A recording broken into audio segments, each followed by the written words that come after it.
नमस्कार, मैं गोविंद कुमार मीणा, केंद्रीय विद्यालय जैतपुर, टीजीटी सोशल साइंस। इस वीडियो में हम हीट वेव जो होती है यानी जो लू होती है उसके बारे में जानेंगे। जनरली हम जो न्यूज़पेपर है ना उसमें न्यूज़ में या फिर टीवी चैनल में इस बारे में पढ़ते रहते हैं कि भारत के जो कई सारे हिस्से हैं वहाँ पे लू चल रही है या फिर जो हीट वेव है ना वो इंडिया में है। तो जो हीट वेव और जो लू है ना वो हमारी नज़र में आती रहती है। तो इस वीडियो में हम हीट वेव के बारे में पूरी डिटेल से जानेंगे। तो सबसे पहले तो हम जो हीट वेव होती है ना वो क्या होती है उसके बारे में जानेंगे। फिर उसके बाद हम जो क्राइटेरिया होता है ना हीट वेव को किस तरीके से डिक्लेयर किया जाता है उसके बारे में जानेंगे। इसके बाद हम जो हीट वेव के जो कारण हैं, हीट वेव क्यों आती है उसके बारे में जानेंगे। ठीक, फिर इसके बाद हम जानेंगे कि जो हीट वेव के जो इम्पैक्ट होते हैं यानी कि जो मानव शरीर पर या जानवरों पर या वनस्पति या क्रॉप या फसलों पे क्या क्या असर हो सकता है उसके बारे में भी थोड़ा बहुत हम जानेंगे। इसके बाद जो हीट वेव जब भी चलती है, जब भी हीट वेव की कंडीशन भारत के कई सारे हिस्सों में पैदा होती है, तो उस कंडीशन में हम अपने आप को किस तरीके से उससे बचा सकते हैं उसके बारे में भी जानेंगे। इसके अलावा लास्ट में हम ये भी जानेंगे कि भारत में जो हीट वेव की जो फोरकास्टिंग होती है यानी जो भविष्यवाणी होती है, यानी किस तरीके से जो हीट वेव आने से पहले ही मौसम वैज्ञानिकों द्वारा उसको बता दिया जाता है उसके बारे में भी हम जानेंगे। शुरू करते हैं। देखो, हीट वेव जो गर्मियों का जो सीज़न होता है यानी उसका एक जब भी नॉर्मल टेम्परेचर से ज़्यादा अचानक टेम्परेचर बढ़ जाता है, यानी कि सडनली जब भी टेम्परेचर ज़्यादा हो जाता है, यानी जो सामान्य तापमान है यानी जो नॉर्मल तापमान है उस तापमान से अचानक जब भी टेम्परेचर ज़्यादा हो जाता है तो उस कंडीशन को हम हीट वेव्स की कंडीशन कहते हैं। ठीक, इसके बाद भारत में जो हीट वेव जो आती है ना वो मार्च से जून तक आती है। एक्चुअली ये जो पूरा सीज़न होता है ना मार्च से लेके जून तक का जो टाइम होता है, मार्च और जो जून तक का जो टाइम होता है, इंडिया में एक प्रकार से हॉट एंड ड्राई यानी कि शुष्क और गर्म टाइम होता है, क्योंकि अभी तक इंडिया में मानसून नहीं आता है। तो पूरा जो इस टाइम पे जो भारत है ना वो हॉट एंड ड्राई रहता है। इसके अलावा जो हीट वेव है ना वो कभी कभी जुलाई तक भी चली जाती है। इसका कारण ये है कि ये जुलाई तक इस कारण से जाता है कि कभी कभी जो मानसून है ना वो इंडिया में आने में डिले हो जाता है, लेट हो जाता है। तो कई सारे हिस्सों में जुलाई तक भी इंडिया में हीट वेव जैसी स्थिति उत्पन्न होती है। तो ये हो गई हमारी हीट वेव्स। देखो, हीट वेव्स को जो डिक्लेयर करने का जो क्राइटेरिया है ना वो इंडियन मेट्रोलॉजिकल डिपार्टमेंट ने इस तरीके से बताया है। देखो, हीट वेव को जैसे कि अलग अलग स्टेशन पे अलग अलग होगा। स्टेशन का मतलब जगह, जैसे अगर मैदान है यानी प्लेन है तो वहाँ पे जब भी टेम्परेचर 40 डिग्री सेल्सियस से ज़्यादा हो जाएगा, ठीक, तो उस कंडीशन में हीट वेव डिक्लेयर की जाएगी। जैसे प्लेन्स का मतलब राजस्थान हुआ, गुजरात हुआ, मध्य प्रदेश हुआ, बिहार, छत्तीसगढ़, झारखंड, ये जो राज्य हैं ना ये हिली रीजन प्लेन्स वाले यानी मैदानी भाग हैं। तो जब भी यहाँ पे 40 डिग्री सेल्सियस के इर्द गिर्द तापमान जाएगा ना इससे ज़्यादा, तो उस कंडीशन में हीट वेव को इन क्षेत्रों में डिक्लेयर किया जाएगा। जबकि जो पहाड़ी क्षेत्र है ना वहाँ पे टेम्परेचर कम होता है, तो इस कारण से जब भी वहाँ पे 30 डिग्री सेल्सियस टेम्परेचर पहुँच जाएगा पहाड़ों में, तब वहाँ पे हीट वेव को डिक्लेयर किया जाएगा। इसके अलावा देखो, जो नॉर्मल हीट वेव की जो रेंज होती है ना, नॉर्मल हीट वेव की रेंज वो 40 degree Celsius to 45 degree Celsius होती है। जबकि जो गंभीर यानी जो सेवर हीट वेव होती है वो 45 डिग्री सेल्सियस से ज़्यादा जब भी हीट वेव होगी, जब भी टेम्परेचर होगा ना तो उस कंडीशन में गंभीर प्रकार की हीट वेव को डिक्लेयर किया जाता है। ठीक, तो भारत में जो इंडियन मेट्रोलॉजिकल डिपार्टमेंट है ना वो हीट वेव को डिक्लेयर करता है। ये हीट वेव के जो मानदंड यानी जो लू के मानदंड है ना भारतीय मौसम विभाग के अनुसार हिंदी में भी दिए हुए हैं। आप जो वीडियो है ना उसको पॉज करके और इसकी जो डिस्क्रिप्शन है ना उसको भी पढ़ सकते हो। इसके बाद देखो, भारत में जो हीट वेव क्यों आती है, तो हीट वेव में जो फैक्टर है ना रेस्पॉन्सिबल वो इंडिया में ये है। जैसे कि हॉट और जो ड्राई विंड है ना इंडिया में, वो समर टाइम पे मेनलैंड में आती है। किस साइड से? इस साइड से, नॉर्थ वेस्ट साइड से, यानी जो पाकिस्तान वाला जो क्षेत्र है ना, पाकिस्तान है इस जगह पे, तो इस क्षेत्र से जब भी 2 दिनों तक लगातार, 2 से या 3 दिनों से लगातार जब भी हॉट एंड ड्राई विंड आएगी तो भारत में टेम्परेचर को ये विंड्स बढ़ा देती है। देखो ये जो पूरा रीजन है ना, ये वाला, तो इंडिया में देखोगे आप, तो इंडिया में ये वाला रीजन इंडियन डेजर्ट है, ठीक। फिर इसके बाद ये पाकिस्तान में बलूचिस्तान और जो सिंध का जो क्षेत्र है ये भी डेजर्ट है। इसके बाद ये अरब डेजर्ट है। तो इस साइड से जो भी विंड आएगी इस साइड से, वो एक प्रकार से हॉट एंड ड्राई होती है, एकदम शुष्क और गर्म होती है, तो वो भारत के तापमान को अचानक बढ़ा देती है। तो पहला कारण हो गया hot and dry winds moving into the mainland from the north west. इसके अलावा देखो, जो मार्च से लेके और जो जून का समय होता है, ये प्री मानसून पीरियड होता है। ये पूरा जो टाइम होता है ना, ये होता है प्री मानसून पीरियड। तो इस प्री मानसून पीरियड में जब भी लो रेनफॉल होगी, यानी बारिश काफ़ी कम होगी ना, तो जो इन क्षेत्रों के जो टेम्परेचर है ना, वो काफ़ी ज़्यादा बढ़ जाते हैं। तो दूसरा कारण ये है कि इन क्षेत्रों में बारिश कम होने से यहाँ पे हीट वेव जैसी स्थितियाँ उत्पन्न होती हैं। इसके अलावा जो एक दूसरा कारण है इसमें, हाई एटमॉस्फेरिक प्रेशर कैप और हीट डोम। देखो, हीट डोम को समझने के लिए हम इसमें देखते हैं। तो हीट डोम कुछ भी नहीं है, एक सिंपल सी चीज़ है कि जब भी ग्राउंड में लो प्रेशर बनेगा, जैसे ग्राउंड का मतलब सरफेस, जैसे ये अर्थ है यहाँ पे, तो सरफेस पे लो प्रेशर बनता है ना, तो ऊपर की तरफ जो एटमॉस्फेरिक है ना, यानी जो वायुमंडल का ऊपरी भाग है, वहाँ पे हाई प्रेशर बनता है। तो क्या होता है कि कभी कभी बड़े बड़े हाई प्रेशर जब वायुमंडल के ऊपरी भाग में, यानी एटमॉस्फेरिक का जो अपर भाग है ना, वहाँ पे हाई प्रेशर बन जाते हैं। तो उसके कारण क्या होता है कि जो गर्म हवाएं हैं ना, उनको जो हवाएं हैं ना, वो ग्राउंड में डाउन वेलिंग होती है, यानी कि नीचे की तरफ आती है, जिससे भी जो टेम्परेचर है ना उन क्षेत्रों का बढ़ जाता है, ठीक। तो इस तरीके से जो हीट वेव के जो कारण है ना, वो ये हो गए। पहला तो हो गया हॉट एंड जो ड्राई विंड्स है ना, वो पाकिस्तान की तरफ से इंडिया में आती है। दूसरा, प्री मानसून का जो टाइम होता है ना, उसमें बारिश कम होती है। तीसरा हो गया हीट डोम, ठीक। इसके अलावा देखो, पिछले कई समय से जो क्लाइमेट चेंज भी एक बहुत बड़ी चीज़ बन के उभरी है। इसके कारण भी इंडिया में और विश्व के कई भागों में हीट वेव की जो इंटेंसिटी है ना, वो काफ़ी ज़्यादा बढ़ी है। जैसे 2015 में जो हीट वेव आई थी ना, वो काफ़ी भारी थी इंडिया में। तो क्लाइमेट चेंज भी एक बहुत बड़ा फैक्टर है, ठीक।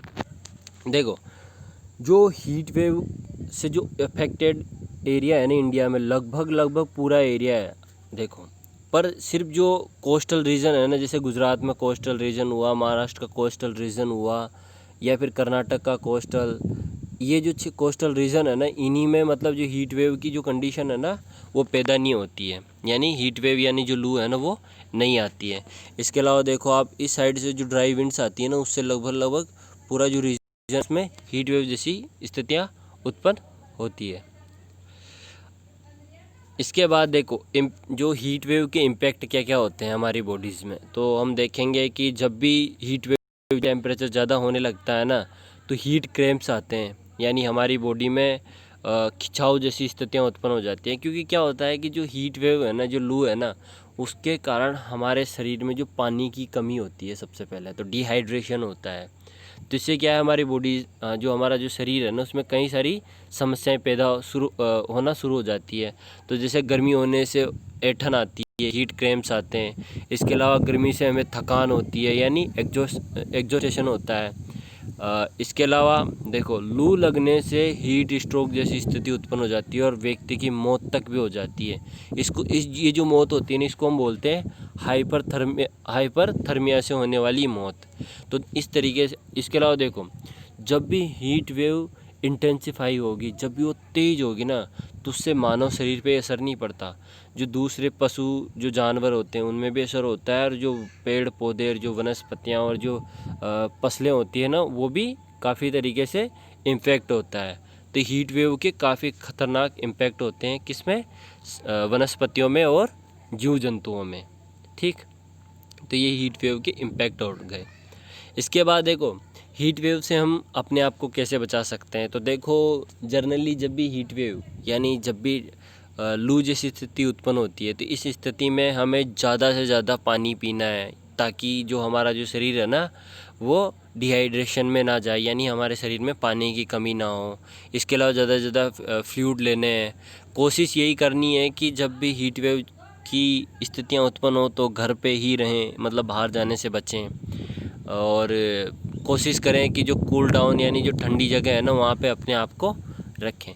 देखो हीट वेव जब किसी को प्रभावित करती है ना तो उस व्यक्ति को ट्रीटमेंट देना भी काफ़ी ज़रूरी है। तो ये हीट वेव से किस तरीके से ट्रीटमेंट दिया जाता है किसी व्यक्ति को, वो भी यहाँ पे है। इसके अलावा देखो हीट वेव से अगर कोई व्यक्ति प्रभावित हुआ है तो उसको तत्काल जितना जल्दी हो सके ना उतना जल्दी हॉस्पिटल में पहुँचाना भी काफ़ी ज़रूरी होता है। अब देखो इंडिया में जो हीट वेव है ना उसकी फोरकास्टिंग जो है ना वो इंडियन मेट्रोलॉजिकल डिपार्टमेंट करता है। पहले मैं इंडियन मेट्रोलॉजिकल डिपार्टमेंट के बारे में आपको थोड़ा बता देता हूँ। इंडियन मेट्रोलॉजिकल जो डिपार्टमेंट है ना वो 1875 में इस्टेब्लिश हुआ था। ये मिनिस्ट्री ऑफ अर्थ साइंस का एक एजेंसी है। ये भारत में मेट्रोलॉजिकल यानी कि मौसमी विज्ञान, वेदर फोरकास्टिंग, इसके अलावा सेस्मोलॉजी यानी कि जो भूकंप विज्ञान है ना उसके बारे में भी जानकारी देता है। इसके अलावा हीट वेव की फोरकास्टिंग स्काईमेट वेदर भी करता है। स्काईमेट वेदर का यूट्यूब चैनल भी है, काफ़ी अच्छी तरीके से हीट वेव, इसके अलावा जो दूसरी वेदर कंडीशन है ना उसके बारे में स्काईमेट बताता है। इसके अलावा एक्वा वेदर है। ठीक, तो जो भारत में हीट वेव की जो फोरकास्टिंग होती है ना उसके अलग अलग क्राइटेरिया हैं। जैसे कि जब भी टेम्परेचर, जैसे हमने इससे थोड़ी देर पहले ये क्राइटेरिया देखे थे ना कि हीट वेव का जो क्राइटेरिया है ना वो क्या है। तो देखो हमने ये देखा था कि जो 40 डिग्री सेल्सियस से ज़्यादा टेम्परेचर हो जाएगा कहाँ पे, मैदानों में, तो उस कंडीशन में हम हीट वेव डिक्लेयर करेंगे। तो देखो जो फोरकास्टिंग होती है ना हीट वेव की, किसके द्वारा, भारतीय मौसम विभाग के द्वारा। तो जब भी 40 डिग्री सेल्सियस से नीचे टेम्परेचर रहेगा तो वो उसमें ग्रीन अलर्ट रहता है, यानी कि नॉर्मल डेज है, यानी कि हीट वेव जैसी स्थिति नहीं है। लेकिन जब भी temperature 41 degree Celsius to 43 degree Celsius में जाएगा तो सबसे पहले कौन सा येलो अलर्ट होगा, यानी कि ये एक प्रकार से हीट अलर्ट होगा, यानी कि अब हीट वेव जैसी स्थिति उत्पन्न हो रही है। इसके बाद ऑरेंज अलर्ट जब भी 43 डिग्री सेल्सियस से लेके 45 डिग्री सेल्सियस तक का जो टेम्परेचर होता है उस कंडीशन में ऑरेंज अलर्ट डिक्लेयर किया जाता है। ठीक, इसके बाद जब भी टेम्परेचर 45 डिग्री सेल्सियस से ज़्यादा चला जाता है तो उस कंडीशन में रेड अलर्ट डिक्लेयर किया जाता है। और देखो जब ये रेड अलर्ट जैसी स्थिति उत्पन्न होती है तो ये काफ़ी मतलब दर्दनाक होती है। दिन का जो टेम्परेचर होता है ना काफ़ी ज़्यादा हो जाता है। साथ ही साथ में जो दिन का टेम्परेचर तो ज़्यादा होता ही है, उसके साथ जो गर्म हवाएं है ना वो काफ़ी खतरनाक रूप ले लेती हैं, तो उससे हमारे शरीर में डिहाइड्रेशन जैसी समस्याएँ उत्पन्न हो जाती है। लेकिन जब भी ये मौसम विभाग इस तरीके की जो अलर्ट जारी करता है, जैसे कि येलो अलर्ट हुआ या फिर ऑरेंज या फिर रेड, तो उसी स्थिति में डिजास्टर मैनेजमेंट किया जाता है। उसी तरीके से जो राज्य है ना, जो स्टेट है वो एक्शन लेते हैं, डिस्ट्रिक्ट कलेक्टर जो होता है वो एक्शन लेता है। तो फिर वो जो हीट वेव है ना उससे आने वाला जो नुकसान है ना उस नुकसान को कम कर दिया जाता है। तो हमने इस पूरे वीडियो में जो हीट वेव है ना उसके बारे में हमने क्या क्या जाना, हीट वेव क्या होती है। तो हीट वेव के बारे में हमने ये जाना कि हीट वेव एक प्रकार से गर्मियों के मौसम में जो नॉर्मल टेम्परेचर है उससे ज़्यादा जब टेम्परेचर हो जाता है तो उसको हीट वेव कहा जाता है। हीट वेव का जो टाइम है वो कब है, ये मार्च से लेके जून तक होता है। लेकिन जब भी भारत में मानसून लेट हो जाता है, यानी जब मानसून नहीं आता है ना, तो उसके कारण ये हीट वेव जुलाई तक भी चली जाती है। जनरली क्या होता है, जब भी मानसून आता है ना तो मानसून अपने साथ मॉइस्चर लेके आता है।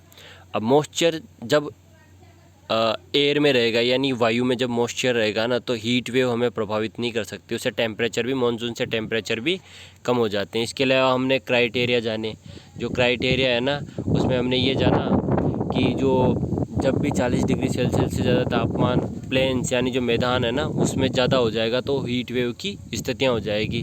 नॉर्मल हीट वेव जो होती है ना 40 degree Celsius to 45 degree Celsius होती है। इसके अलावा जो सीवर हीट वेव होती है वो 45 डिग्री सेल्सियस से ज़्यादा होती है। ठीक, इसके बाद हमने जो हीट वेव से जो हीट वेव की जो कोज हैं वो जाने।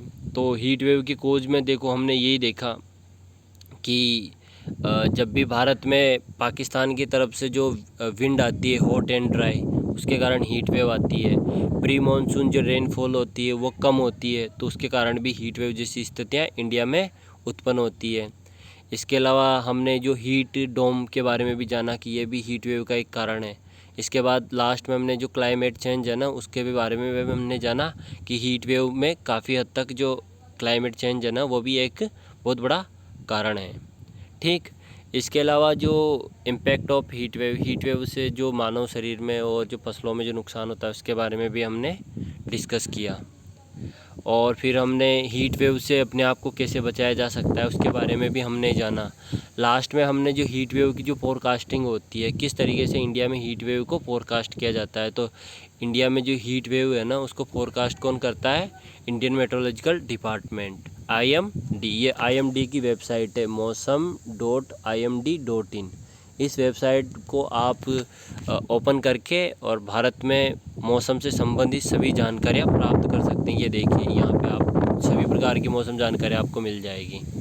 ठीक, तो इस तरीके से हमने हीट वेव के बारे में समझा। तो बहुत बहुत आपका धन्यवाद, आभार, थैंक यू।